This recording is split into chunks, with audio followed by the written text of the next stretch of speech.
Hello, everybody. Let's do this. Welcome. I'm Lee Camp. I'm joined by the always amazing Eleanor Goldfield, who's hiding in the shadows. Let me back up so you're not in shadow. I'm not. No, that might. See, That's this just. is- Oh, That's okay. Hello, everybody. And she's a little agoraphobic. So welcome to the show. We have a lot for you. As always, we're going to talk about more about World Central Kitchen, more about Biden suddenly deciding he needed to do something because something has changed. We'll talk about what. We'll talk about so much of that. We'll be getting into what else is there? Oh yeah, the congressional maps that have in terms of voting, in terms of elections, that are completely discriminatory, which is, it's on brand. Discriminatory. But well, I like to add a wicca Yeah, no, discriminatory. I like it. See, I can do it. I'm not white. Ah. But that's on brand for the United States to have discriminatory maps for elections. But don't you think? Oh, was that a question? Just go, yeah. Just say, yeah, like hype person. Yeah. I'm just here as your hype person. No, right in that moment for 1 second. And when you're talking, I'll Well, be you your gotta hype phrase person. it like a We'll question. be mutual hype You gotta people. phrase it like a question. Anyway. Hello, everybody. Please click thumbs up. Please click share. But so let's get to this first, is how this is a great, so the United States, I'm trying to think of what to say first. The United States is now forcing Israel to open one of the gates to allow in aid, which has been blocked, essentially almost entirely blocked for months now as people starve in Gaza in day 180. Because Biden cares. Because suddenly he cares. So this is Kenneth Roth from Human Rights Watch wrote, within hours of Biden threatening to suspend U.S. military aid to Israel, Netanyahu agrees to open a major crossing for humanitarian aid into Gaza, where starvation is widespread. Biden always had this leverage, but wouldn't use it. So this is like they're opening this, and this is something you and I have said, and so many others have said from day one, is that Biden had this ability. As much as we see the U.S. spokespeople get up there and go, it's upsetting, and this is not right. Reagan did this too. But like every president has had this ability. Well, not like, Adams, because Israel didn't exist, but like every president since Israel has existed has had the ability to pick up a phone and go, stop it, and has not. And so, yes, this is a tiny little Band-Aid opening one gate for aid to allow some aid in. But it just goes to show that if Biden and the U.S. government, the U.S. empire, say we will withhold military aid, we will withhold the missiles, the F-35s apparently. That we send every 36 hours. Every 36 hours. If they say they'll stop that, they get whatever they want. And so right now, Netanyahu's opening this gate because Biden said that. Now, why did he say that now and not over this past 6 months? 180, 2 days now? Well, it's because of this World Central Kitchen attack, which was on white people. It was on white people. It was on aid workers. It was on American citizen, Canadian, 2 or 3 British citizens. And it was a military veteran too, lest we forget. Military. Also, the 2 Brits were apparently former military or possibly military intelligence in Britain, and some people looking more into the conspiratorial angles are saying, why is former military and with an aid kitchen in Gaza? But and I'll go off what Ali Abudima said at Electronic Intifada, that's not really the story, because apparently it is. They were with the security for this kitchen, for this aid organization, and that is not that unusual to have former military as your security in a war zone. But there are more details about this World Central Kitchen that keep coming out, and I just want to take a moment to go over some of these because they are pretty shocking. And so, I don't know about everybody else, but I was wondering, I think a lot of people were, why is this World Central Kitchen, which is created by celebrity chef, what's his name? Jose Andres or something? I don't know him. Anyway, why is it allowed in to Gaza? Why is it allowed while UNRWA is getting bombed and shut out and defunded and all these things. And UNRWA is far bigger, about 1,000 times bigger than this World Central Kitchen. And yet World Central Kitchen was not only allowed to get in and start feeding people, they were apparently, that's all right, they were apparently delivering 100,000 meals a day, which is not nearly enough. That's a drop in the bucket for 2.3 million people. But they were even allowed to bring in a boat of aid, which who else has been allowed to do that? And so apparently the answer seems to be that Israel, the reason Israel's been working with them, they're close with the U.S. government, is because Israel wants to destroy UNRWA, which is, again, a $1 billion organization. I had the former spokesperson on yesterday. He said it's like a government in the Middle East. It is that large, 700 schools. Anyway, Israel wants to destroy them. And so World Central Kitchen served as kind of theatrics of like, look, we're replacing UNRWA. Now, that doesn't mean the World Central Kitchen people are not trying to do good. I think that it was made up of people trying to feed starving people. So I am not impugning them. I'm just saying I think that Israel's connection to them was very cynical. And then the question you asked just before we got started is, I'm sure, what everyone's wondering, which is why would they bomb World Central Kitchen if they're allied with World Central Kitchen? There are several possibilities here. One is that there's a breakdown of the command structure with the IDF, where the top of the IDF says, do something. And I've brought this story several times about the breakdown in that command structure. The top of the IDF says, don't shoot at this or don't do that. But you got lower level people that have basically been told to kill anything that moves in Gaza. So they push the yes button on a drone attack on these cars. And that's kind of the end of the story. They don't think that there's anyone off limits really in Gaza. So it could have been breakdown of command structure. It also could just be that the IDF, guess what? Because they're killing just about everybody, they do make mistakes on the 12 people they're not supposed to kill. So it could have been a mistake where they legit thought, that car is probably Hamas. And they think that, there isn't any accountability and they're just murdering everybody. So why would they really worry? Well, lest we forget, they're murdering their own hostages. Yeah. Like not their hostages, but the hostages that are Israeli, like who came out waving, what was it, like a white towel or something? Yeah, white flag, saying don't shoot us. They right. were released. Yeah. They've murdered those people. So it really shouldn't come as a shock that they're murdering aid workers when they're murdering their own people, that they're using as a front for why they're doing this. Like, oh, because we want the hostages back, but also we're going to snipe them. So so it really shouldn't come as a shock. Yeah. So both those things, like all those things can be true. They seem kind of mutually exclusive, but all those things can be true. The aid workers in World Central Kitchen, I think, genuinely want to feed people. I don't think they're there just on a laugh. It's a war zone, horrific war zone, and they're there. I think they're trying to do good, but I also think Israel and maybe the United States as well are cynically using World Central Kitchen to basically try and destroy UNRWA, which is about 1,000 times bigger than World Central Kitchen. And anyway, this is the moment that Biden decided to use some of that leverage to finally do something. So, well, and something, something small. Yeah. What is that something really? Yeah, just to open that one gate for who knows how long. Okay, so I wanted to bring that story, but I also wanted to bring to you, basically the U.S. has lost to Yemen.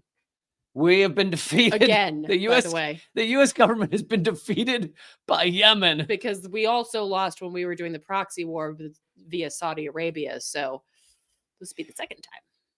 Yeah. But so as most of you know, the Houthis in Yemen were attacking ships that were connected to Israel or headed to Israel, basically to make it a little bit more expensive to commit genocide. And this has made it difficult for the United States and Israel economically to get their ships through that incredibly important area. And it's been, it's like, what does the U.S. do? They can't stop it, really. So if they want to get their ships through, they got to do something. They either got to destroy all of Yemen, which is not easy and would be horrific, or they have to basically give up. So Edward Snowden tweeted out, it took just 3 months for the U.S. Navy and its multinational coalition to somehow lose a war against Yemen.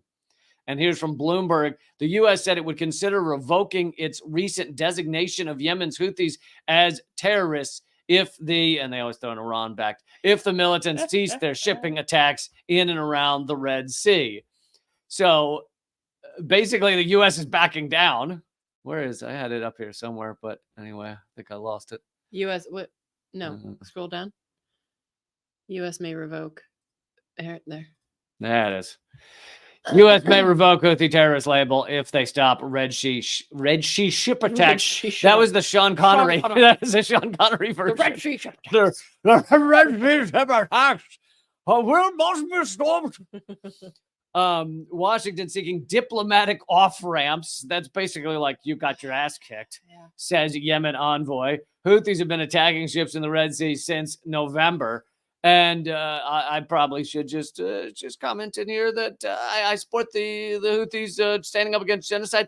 I would prefer they took a curse upon all Jewish people out of their slogan. That would be awesome if you could do that. But this is just yet another example of how Israel ruins things for all Jews and pushes a legitimate rise or pushes a rise in legitimate anti-Semitism. So yeah. Anybody who's like worried about actual anti-Jewish feeling should hate Israel because they're the driving force behind that. Absolutely. And it makes people think that what you're saying is it makes people think that all Jews are Israel. And that is not true. But to get to a kind of a deeper layer of this shows the waning power of the U.S. empire. I mean, the U.S. empire is absolutely losing hegemony, which is a good thing, unless the U.S. decides to respond to it by just murdering an insane number of people, which is what Israel's doing. But this in general is good news. The U.S.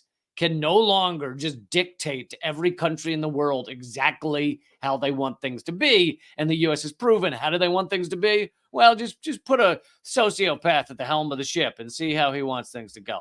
Because that's what it is. Well, and also like I feel like this also speaks to the waning paradigm or the paradigm shift of Israel just being the victim or like Israel's right to self-defense, which is like legally and logistically just bullshit.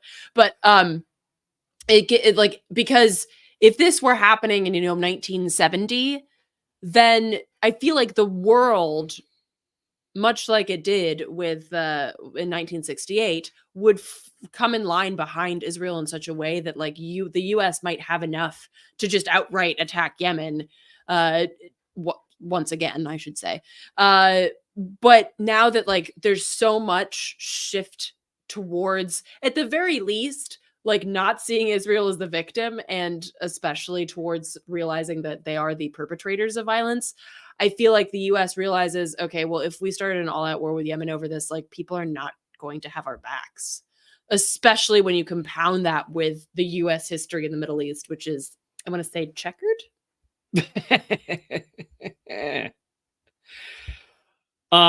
Okay, so we might end up coming back to Israel later, Israel Special Genocide Operation, because there's just always so many updates on that. But we'll see how much time we end up having.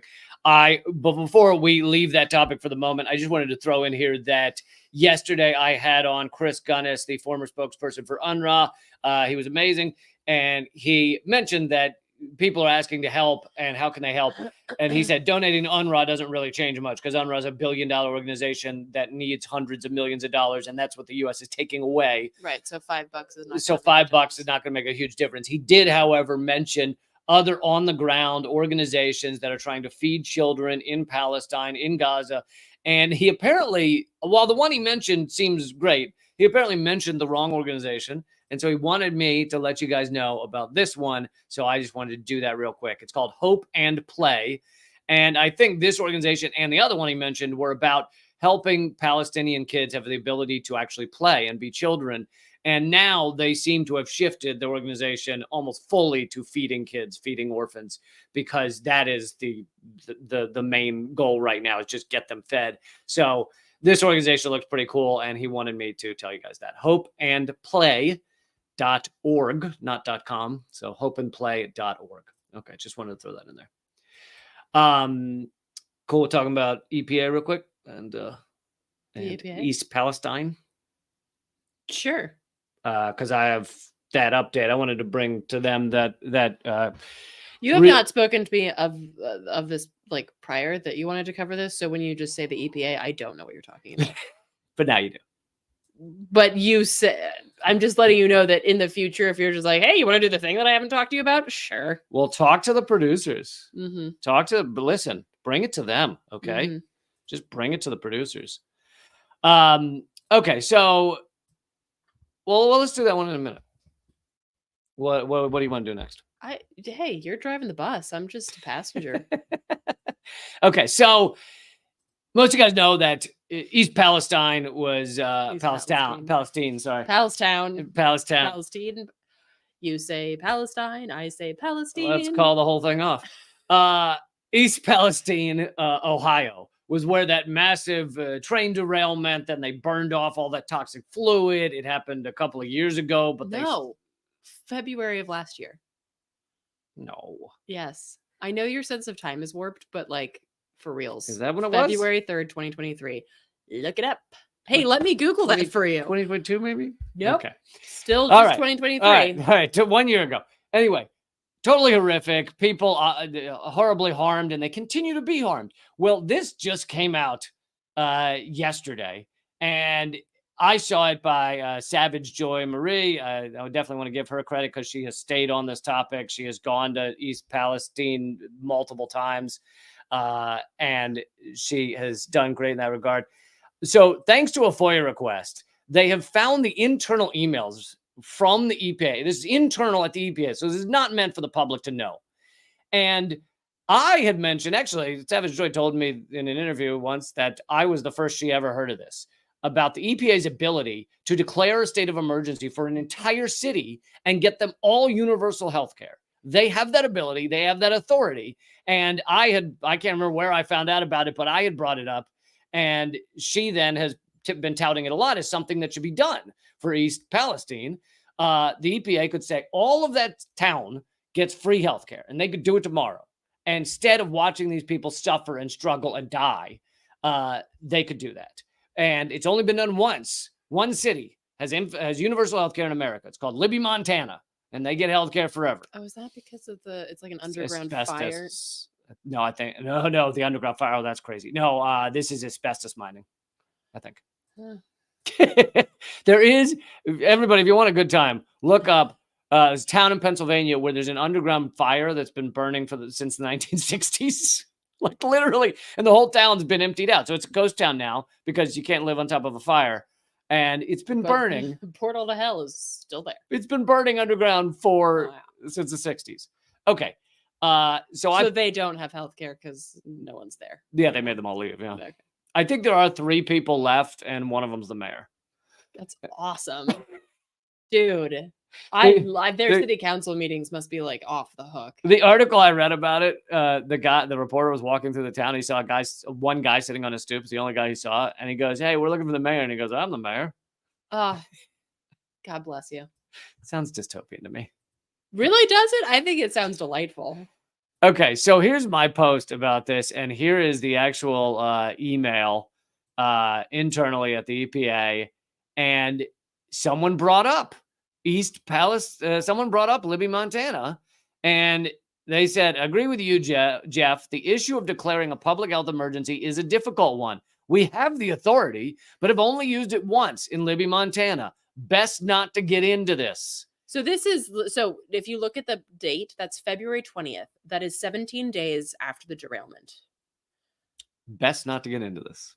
I also, like, whoever this person is, I want them to get anal cancer because, like, what does that even mean?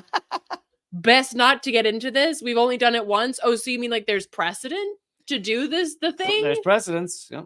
But then you're like, best not to get into it because I'd rather just see a bunch of 8-year-olds with like rashes, respiratory problems, and nosebleeds. Like, that's way better. Yeah. And literally this, and there's a follow-up email that I don't have here where someone else says, I think we can consider this matter done, pending your approval or whatever. Like, basically, this is the extent of the conversation. Should we give all of these people who've had their lives destroyed healthcare? Nah. Well, and I actually spoke to 2 people from East Palestine yesterday, and they were telling me that, and this is going to air on Project Censored in a couple of weeks, and they were telling me that the EPA, they've contacted the EPA, they've bugged them, they've begged them to come out and take samples, air samples, water samples, soil samples, and the EPA won't do it.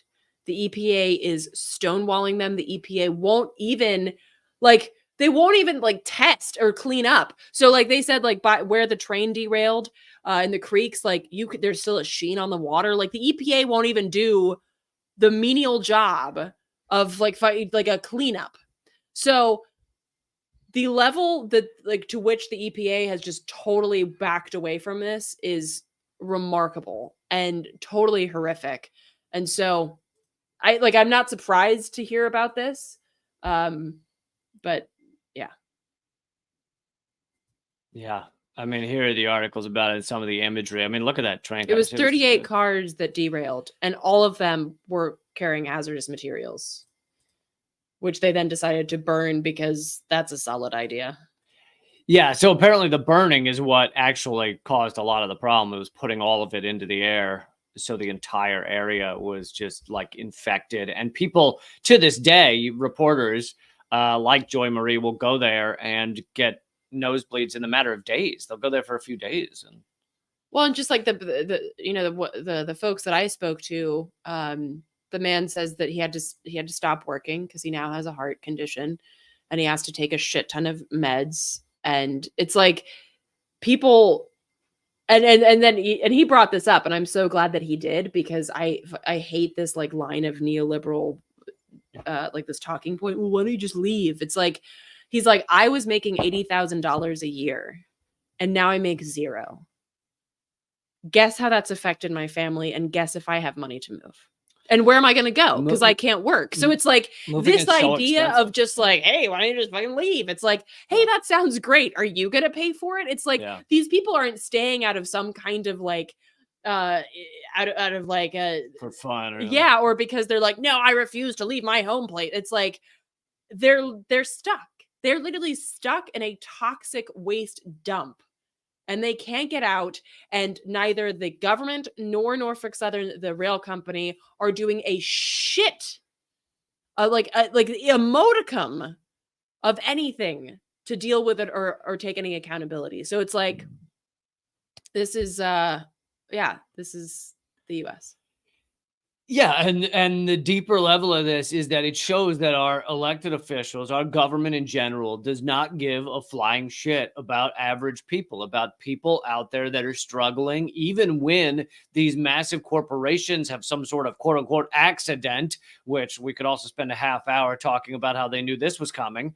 They don't even fix that. And the amount of money we're talking to give these people universal health care and everything else they need is nothing to our government. It is nothing compared to the military budget. It is nothing. And it's literally less than a weapons shipment to Israel. Yeah. One weapon. I mean, that's what I'm saying. Yeah. One, if you just took out one every 36 hours, that would cover it. Yeah, and it shows how much of an inverted totalitarian system we live, in which these corporations can just do whatever they want, kill or harm whoever they want, and the U.S. government won't even try to make it right.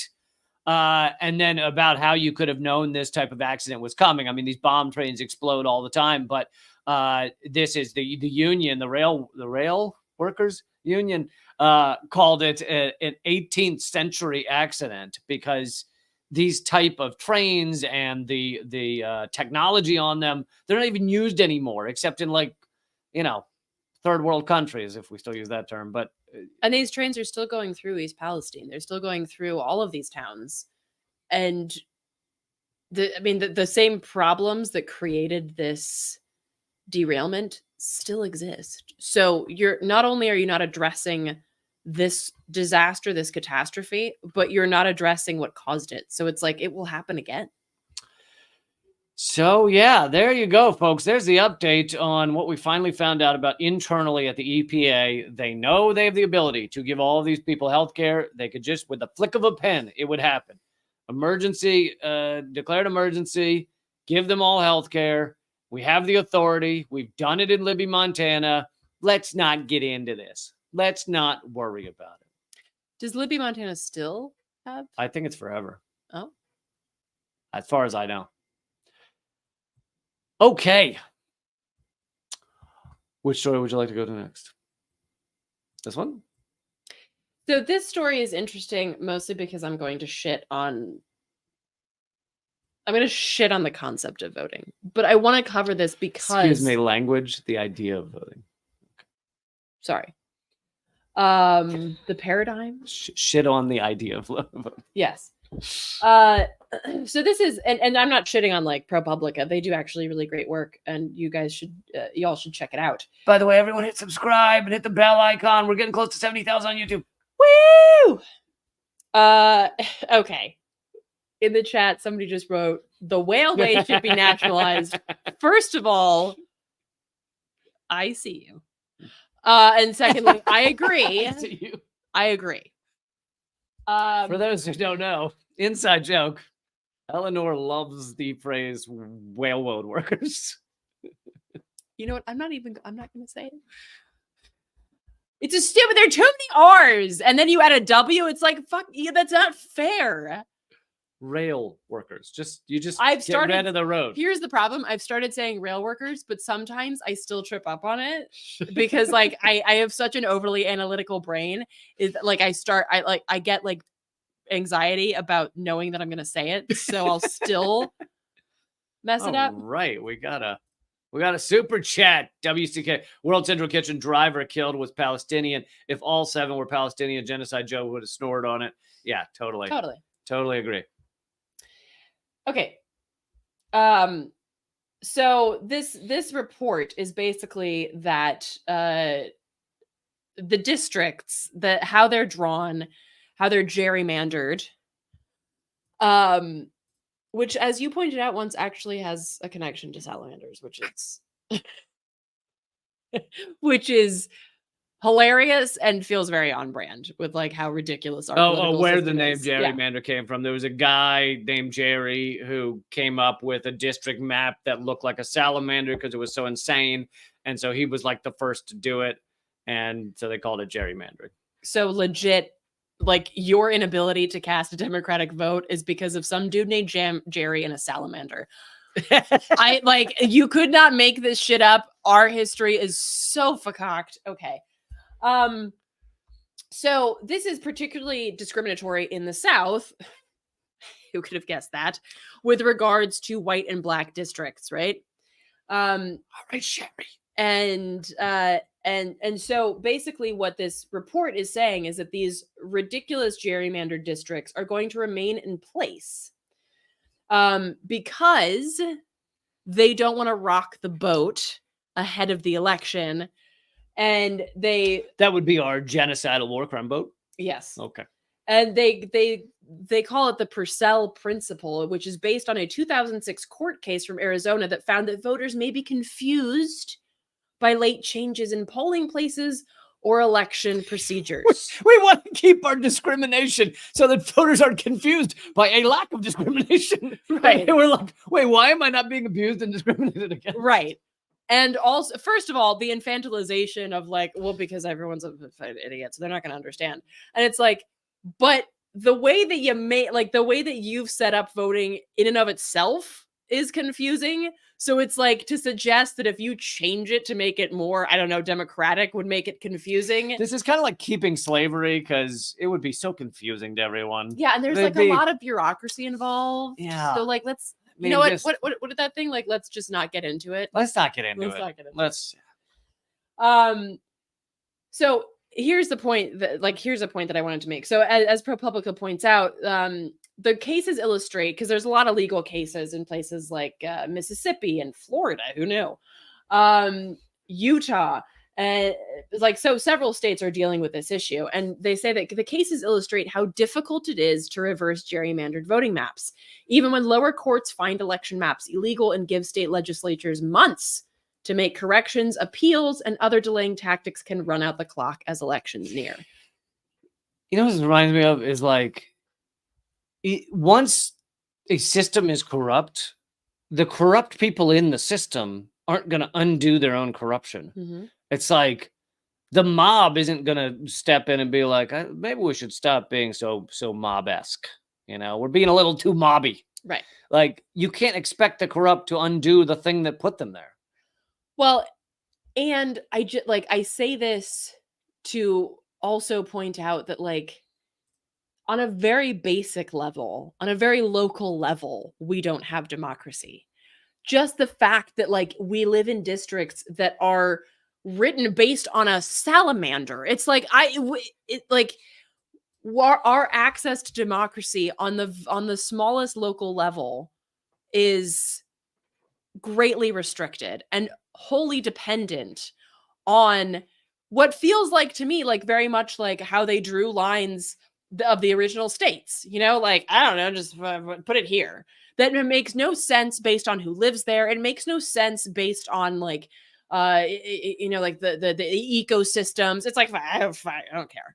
It's a very colonialist, imperialist, white supremacist way of looking at the world. It's like the Berlin Conference, right? In 1855. That drew African countries with no African people there. Just took a map of Africa and they were like, let's just chop this it up is yours, like this. and that's mine. Your country, your country, your country, and all given to white people, and without any consulting of the people or the environment that were actually on the ground.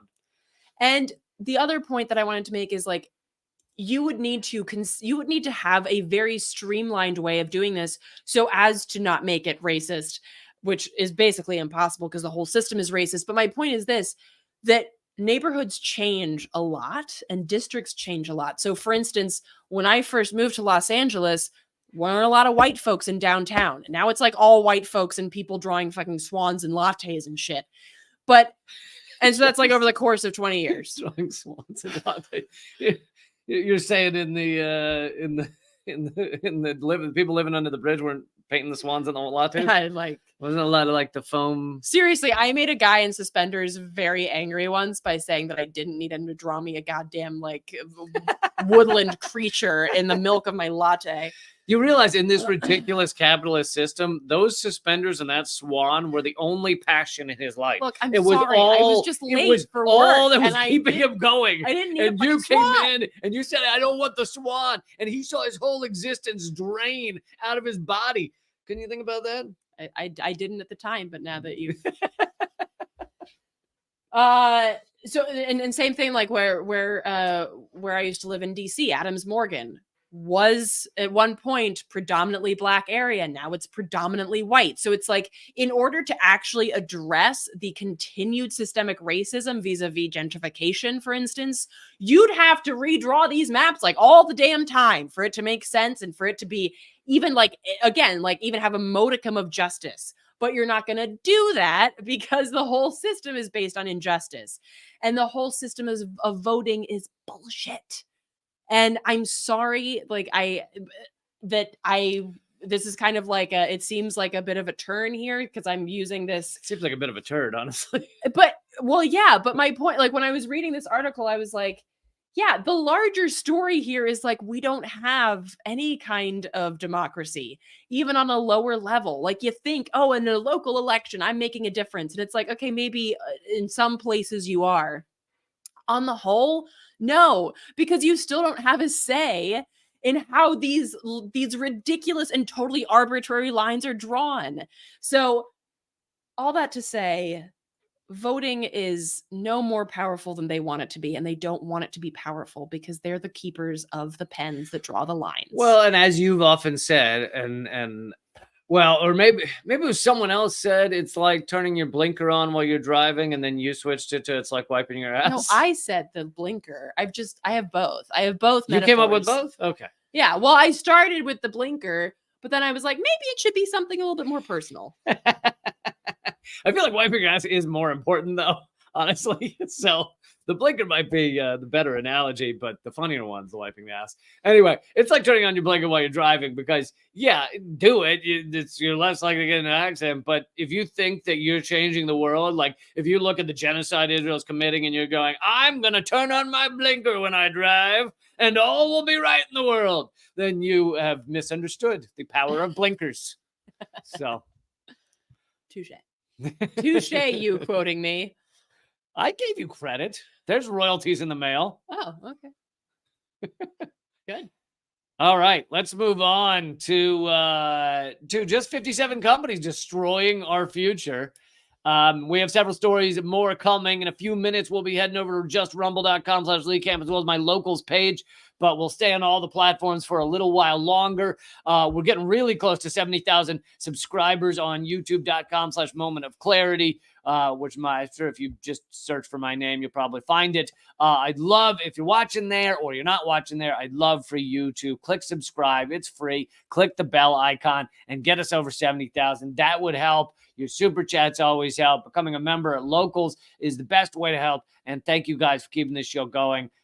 We are incredibly suppressed. And so it comes down to you guys. It comes down to whether you're willing to let people know and to show up. And I always tell people to just show up 4 days a week because you're not going to get the alerts usually. So Monday, Tuesday, Thursday, Friday, I'm here. Eleanor joins me almost every Friday. So if you only like the joint show, then Friday is the day for you.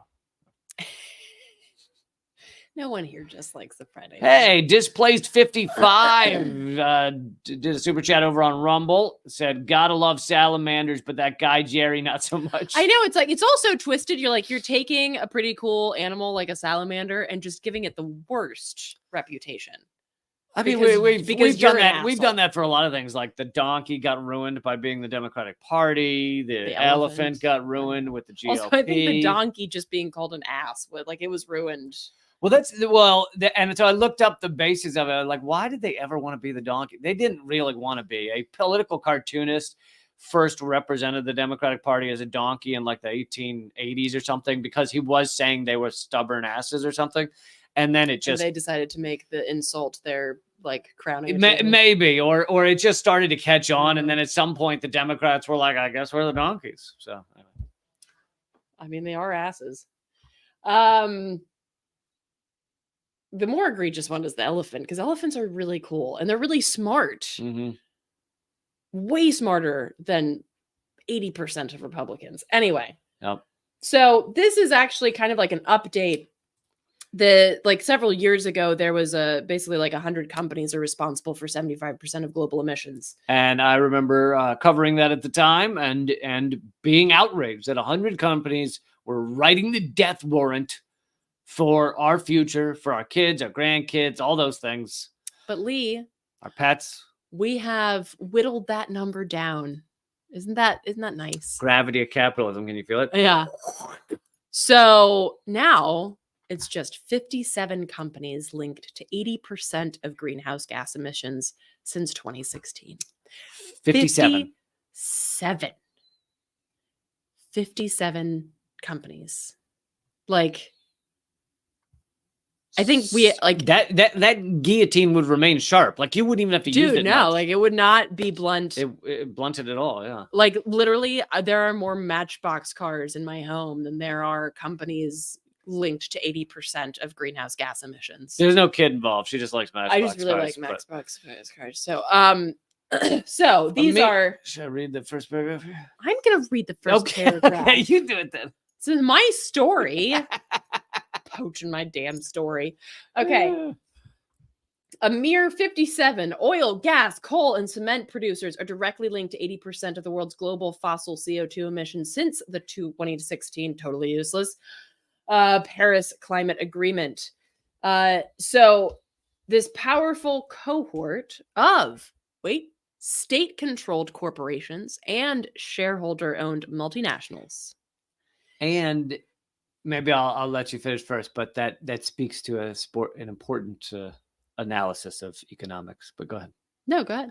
Well, so some people may go, well, this shows it's not just the capitalist nations, right? Or the more capitalist nations. It's not just the US, it's also Russia and China and all these places. And of course, some people may very well point out that a lot of these places are Russia's capitalist, China has a lot of capitalism in their system.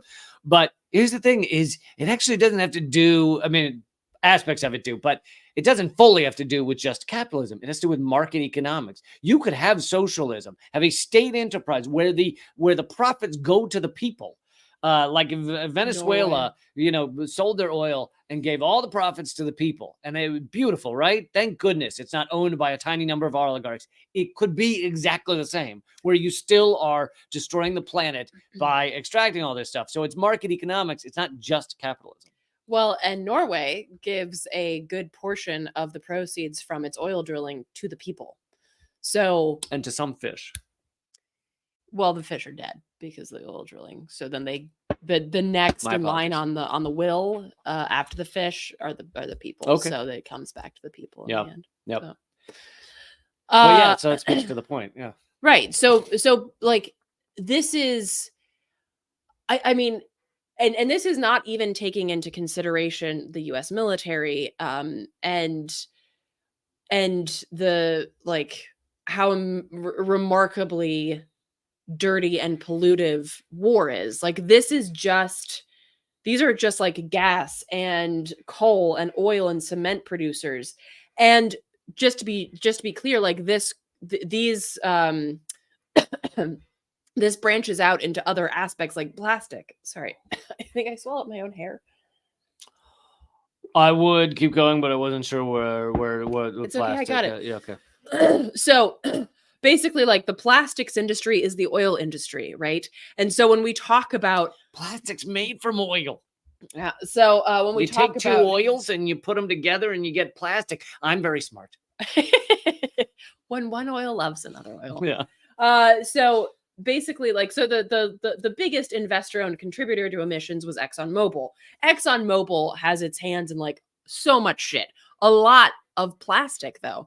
And this is a lot of the most pollutive industries in places like Cancer Alley. There are also places in Pennsylvania that like just spew the most toxic shit. These are plastics industries. And so understanding like how these things are connected is super important. And again, understanding that like these places, these corporations, they have CEOs. They have, there are heads of these companies. They have names and addresses. I'm not saying anything more than that. I'm just saying. I'm not saying. I'm just saying. Just saying. And actually, maybe I brought the story here that one of the Elbit Systems locations shut down in Britain because of protests. Protesters made it difficult enough for them to operate that they actually did shut down, which is awesome moment. Oh yeah, and someone just mentioned that corporate charters can be revoked because let's sit down with Auntie Eleanor for a little history lesson. Back in the day, corporations only existed. She means 1986. Back in the day, corporations only existed via a charter that demanded that the corporation do some kind of public good, like build a bridge or whatever. And so those charters were and could be revoked if the corporation didn't do its job, as in like a public good. Obviously, that's no longer the case, but the idea remains the same, that you could revoke public charters, or you could revoke corporate charters on these grounds. There's plenty of precedent. So if we didn't have a system that was owned by corporate America, you actually could have your representatives break up companies, demand they do things, demand they change, demand they just completely wipe them out. If you had legit government, all of that could happen. It would happen to companies that had done wrong. Like, what's the name of the company that crashed in East Palestine? Norfolk Southern. You could do it to Norfolk Southern, but we don't have that. We have a government that only answers to corporate America. Which didn't some say that's the definition of fascism?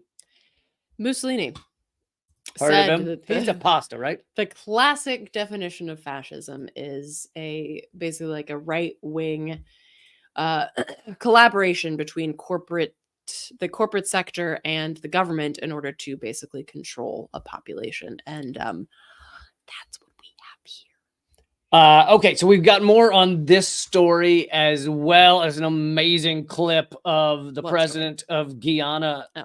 Don't worry about it. President of Guyana destroying BBC presenter. All of that and much more is coming up in just a minute, but it's all at rumble.com or my locals page at rumbles.com/Lee Camp. You can watch for free. So if you don't like to pay the 38 cents and become a member, then go to rumble.com/Lee Camp and keep watching this live stream. If you're on Rumble, nothing changes.